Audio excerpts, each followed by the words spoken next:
মোষ ধোয়া পানি পান করলে নাকি হারাম হয়, আসলে হাদিসে এমন কিছু আছে কি?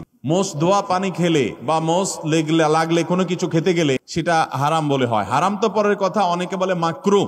হারামও হবে না, মাকরুহও হবে না। কারণ মোষ যদি থাকে আর পানি যদি আপনি খেতে যান তো একটু আধটু লাগবেই লাগবে, যত ছোট থাকুক একটু হইলেও লাগবে। এখন যদি বলেন যে না আমি লাগাবো না, তাহলে মোষ বড় রাখতে হবে অনেক, এবং সে মোষ কিছু একটা দিয়ে চিমটি দিয়ে ধরে মুঠায় ধরে তারপর খাইতে হবে। এছাড়া তো আমি কোনো উপায় দেখি না। কারণ যদি ছোট ছোট মোষ হয়, পানি খাবেন আর লাগবে না, তাহলে ঠোঁট ধরে উঠে রাখতে হবে। তাহলে বোঝা গেল এটা ভুয়া, ভিত্তিহীন কথা।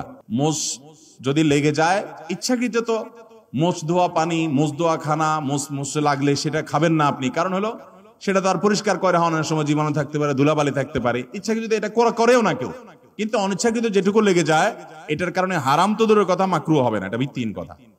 কথা বুঝাতে পারছি? কোন মদ করে বলে শুনছে এই ফতোয়া যে মোষ ধোয়া পানি খাইলে গুনাহ হয়, মাকরুহ হয়।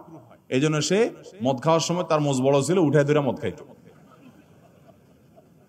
যে মদ খাওয়ার সময় যদি মাকরুহ হয়ে যায় তাহলে আল্লাহ নারাজ হয়ে যাবে। এই জন্য সে মোষ উঠায় নাকি মদ খাইত। আল্লাহ জানে সত্য না মিথ্যা, ঘটনা শুনছি আমরা অনেক ছোটবেলা থেকে। তো যাই হোক, তো মোষ ধোয়া পানি খেলে বা কিছু খেতে গেলে মোচে লেগে গেলে আসলে কোনো গুনাহ হবে